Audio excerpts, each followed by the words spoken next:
Hi everybody, this is Jessica Dugan and this is my presentation on Providence, Rhode Island.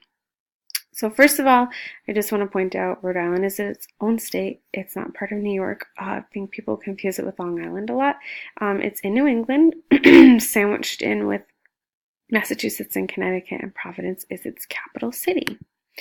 So the population in 2017 is 179,214, about 86,000 males, 93,000 females. The median resident age is 29 and a half years, which is pretty young compared to 40 for the entire state. Most people identify as Christian or Catholic. 20% is unaffiliated. That includes agnostic and atheist. And about 5% is other religions, most of which is made up of a Jewish population. So we have a pretty decent sized Jewish population in Providence, which is centered in the east side, which is where I live.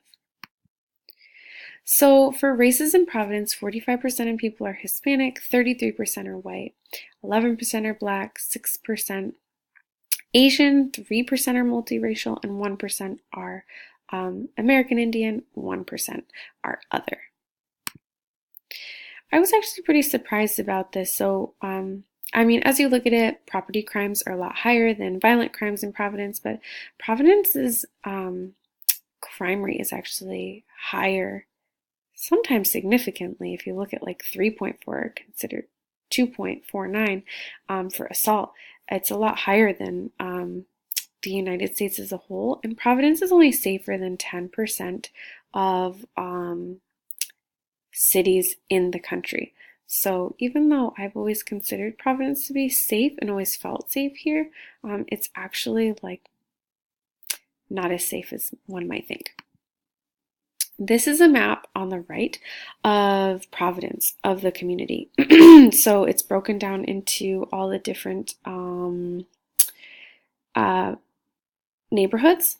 And then if you look on the left, this illustrates the neighborhoods. The lighter colors are lower crime, and then as it gets darker, the crime gets higher. And I just want to point out that this area, Blackstone, is where Brown University is, Mount Pleasant and Elmhurst is where Rhode Island College and Providence College are. And then you have like Upper South Providence, Lower South Providence, Washington Park, which is where a lot of Johnson and Wales stuff is as well. So colleges influence a lot that happens in the city, which I'll talk about after. Or now. So there are quite a few colleges in Providence alone. For a small city, we have quite a lot going on. You've got Brown University, Johnson and Wales, Rhode Island College, which is where I went to, Providence College, and Rhode Island School of Design, which is an internationally known art school. So we have a lot going on there, and I think that's why, that's part of the reason why age is so low in Providence, and it affects a lot of what sort of neighborhoods there are, like I said, with crime and income. According to the Providence Public School District, there are 41 public schools in Providence, 24,000 students, and about 3,200 employees of the public school system. So 63% of students are Hispanic, 17 are black, 10 are white, 5 are Asian. So over half of students come from homes where English isn't the primary language as well. And it's important to consider, just look at like the setup of the Providence public school system, and also how the races are broken up and how many people don't use the public school system. Like 10% of students are white, but 33% of the population is white. So I just thought that was interesting to consider. And a lot of people, I think, leave the city for school and use private institutions because Providence schools rank 48th out of 50 in Rhode Island. That's not good. So if you look at the right at our kneecap assessments, the percent of students who are labeled as proficient in Providence versus the state as a whole, we're about 20% lower in pretty much every subject in every grade. So for the economy, the estimated per capita income in 2006 was $23,911, and median gross rent's $915. So Providence is a pretty expensive city to live in. Rhode Island is actually a very expensive state to live in. We have pretty high taxes as well. And I'll tell you, as someone who has lived in Providence for a while, for a one-bedroom apartment, you're probably looking around $1,000 a month, depending on where you are, maybe even more.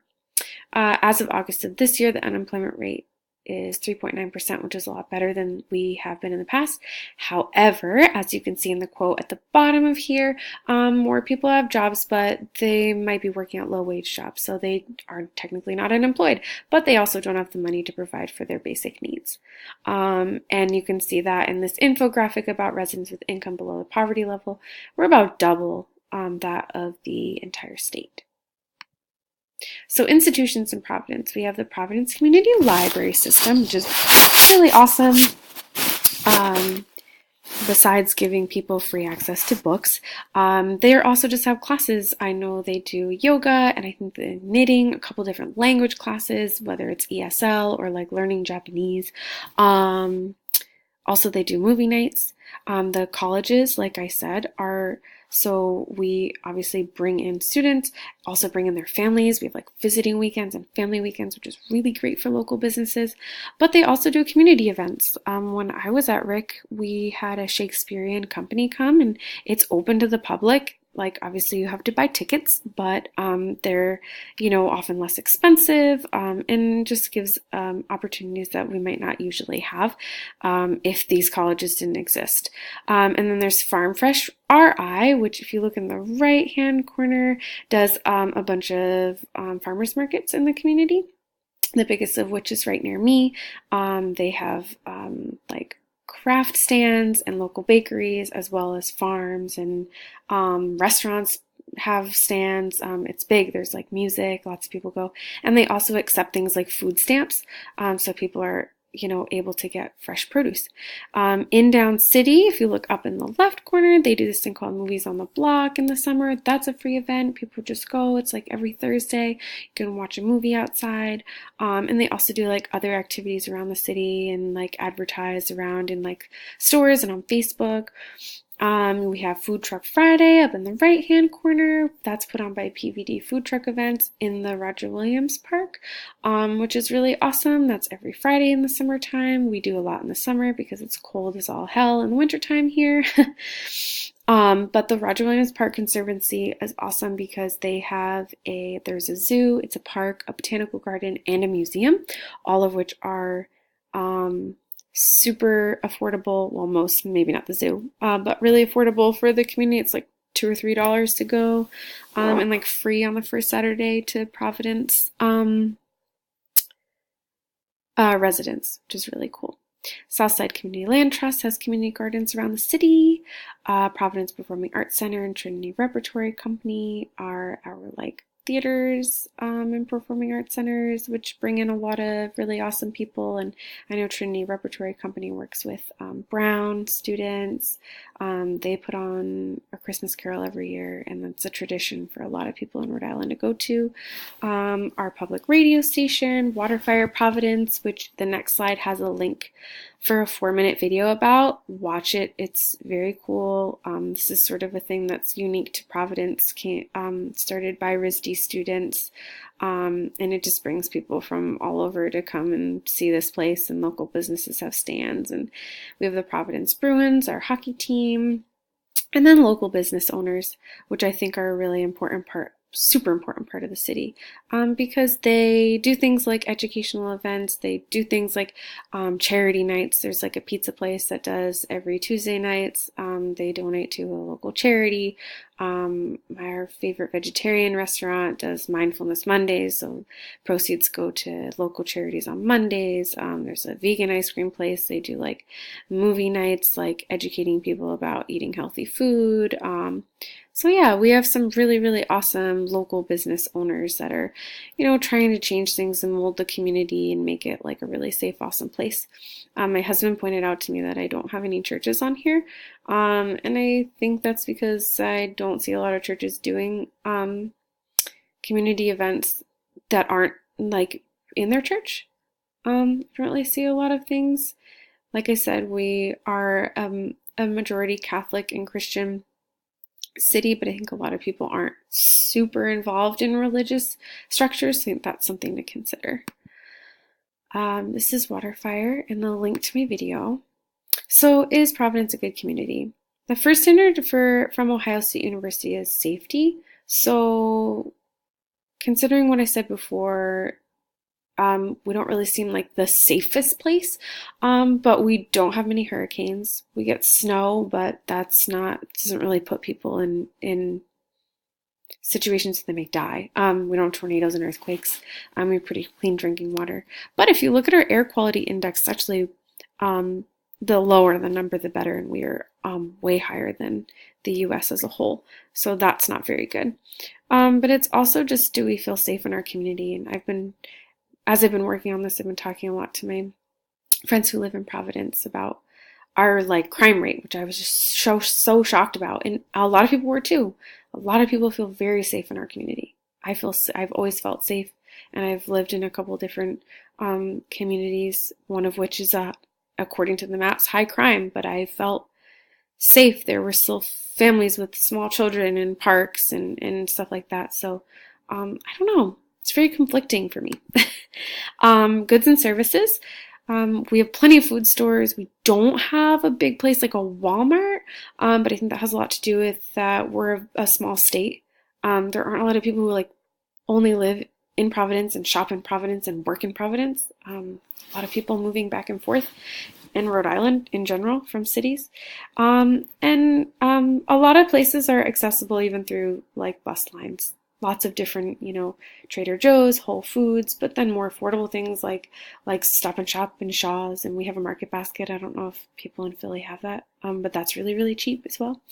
But then one thing to consider is rent.